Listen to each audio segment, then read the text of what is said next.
Hello students. Now coming to the adverse drug reactions of the glucocorticoids. Now coming to the drug reactions of the glucocorticoids.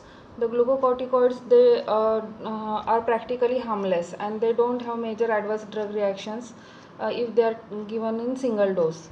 So single dose, if they are given as a single dose for 1 or 2 days, there is practically no any adverse reactions. Adverse reaction occur when the glucocorticoids are given for a longer period of time and for higher doses and for prolonged period of time.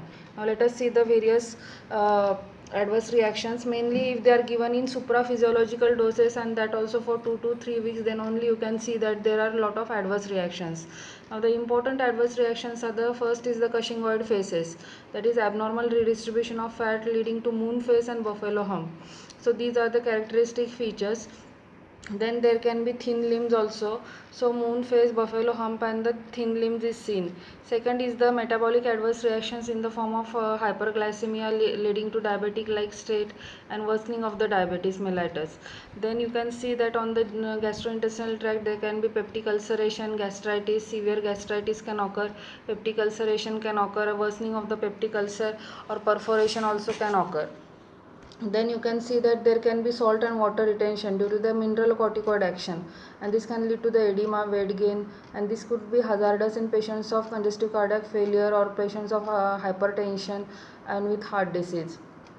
Then on the muscles you can see that there is a myopathy. Steroid myopathy is seen when the drugs are given for prolonged period of time, and it is mainly due to the hypokalemia. So the hypokalemia causes steroid myopathy, and that can lead to the fatigue, easy fatigue of the muscles and weakness of the muscles. Then coming to the bones, there can be osteoporosis because of the catabolic action of the steroids on the protein metabolism, and so that can lead to osteoporosis. There can be fractures of the long bones, vertebral fractures can occur. So these are the side effects on the bones. Then coming to the growth retardation, if you see the linear growth is decreased in children, hampered, and there can be decrease in the stature. So the linear growth is retarded in the children. Then coming to the eyes, there can be steroid cataract and glaucoma on long term use of the glucocorticoids. So cataract and glaucoma is a steroid induced, can occur in the eyes. Then coming to the action on the side effects of the central nervous system, so there can be irritability, there can be nervousness, depression, or there can be psychotic behaviors. So these are the various adverse reactions you can see on the central nervous system. Then long term therapy of the glucocorticoids lead to the decrease in the immunity. So there is a suppression of the cell mediated immunity, and also the in high doses humoral immunity can be suppressed, and there can be leading to the decrease in the immune response of the body, and that can lead to the increase in the opportunistic infections. Various opportunistic infection like viral infection, bacterial infection, fungal infection can occur. Now the viral infection like the herpes simplex keratitis, hepatitis, viral hepatitis can occur. Then bacterial infection like tuberculosis can become a rebound, or there can be increase in the relapse of the tuberculosis, or latent tuberculosis can get worsened. And in case of the fungal infection, various candidiasis can occur, oral candidiasis can occur, and various fungal infection in various areas of the body can occur. Then the other main important adverse effect is of the suppression of the HPA axis. So hypothalamo-pituitary axis gets suppressed. Now let us see what are the clinical features of the HPA axis suppression. Now the hypothalamo-pituitary adrenal axis can get suppressed if high doses of glucocorticoids are given for prolonged period of time.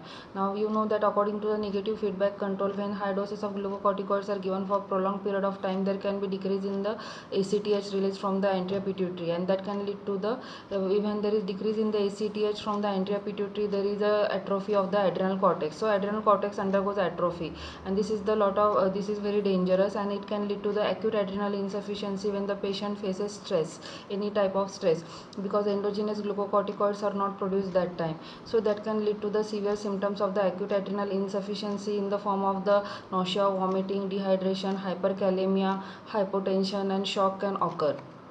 Then when the glucocorticoids there can be if the glucocorticoids are suddenly stopped during this time, there can be severe fever, arthralgia, and symptoms of myalgia also. And there can be a rebound increase in the various infections if the glucocorticoids are suddenly stopped. So this can occur when the glucocorticoids are suddenly stopped after long term use. So you should not stop suddenly the glucocorticoids. And to avoid the HPA axis suppression, you have to follow certain rules while prescribing glucocorticoids to the patient. Now let us see these rules.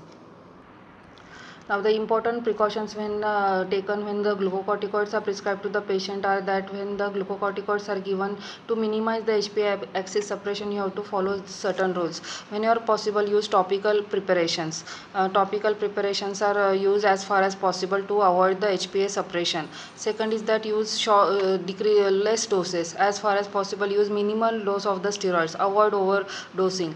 Then whenever possible, use short term steroids, short duration acting steroids, and intermediate duration acting steroids, instead of using long duration steroids. So long acting steroids are avoided as far as possible.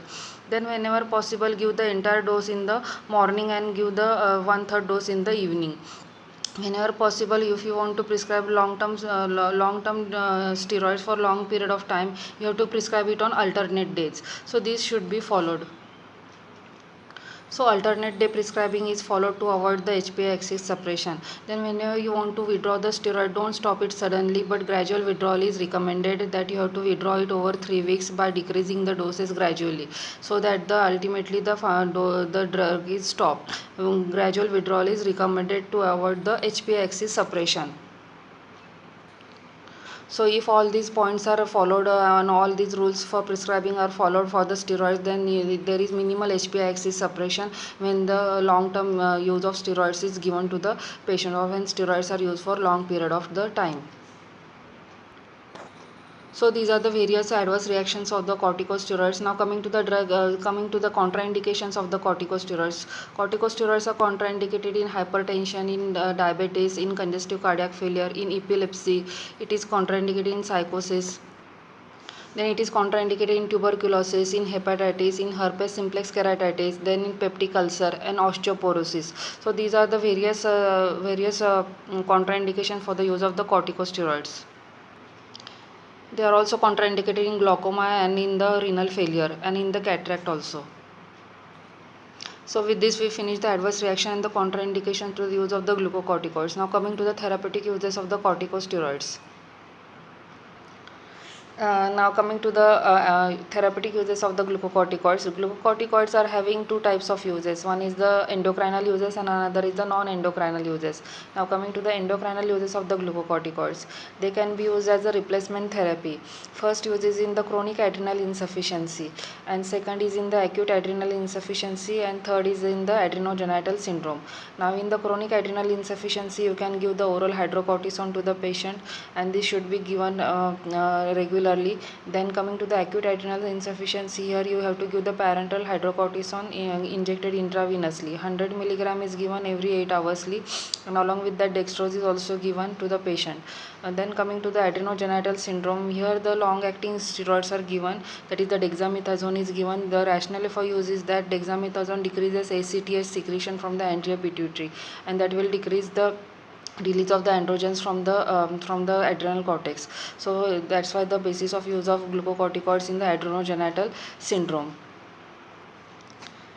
So these were the endocrinal uses of the glucocorticoids. Now coming to the non-endocrinal uses. Now the non-endocrinal uses of the glucocorticoids are mainly used in various inflammatory diseases and various autoimmune diseases. Now here the use of glucocorticoids is recommended because they are having the immunosuppressant action and the anti-inflammatory action. Now coming to the uses on the bones. So first use is you can see that is in the rheumatoid arthritis. Now in the rheumatoid arthritis, the glucocorticoids are given, and they have the basis for use is for due to their anti-inflammatory action. They are mainly used, and they have a dramatic improvement in the patients of rheumatoid arthritis. They relieve the symptoms. They don't they don't halt the underlying disease progression.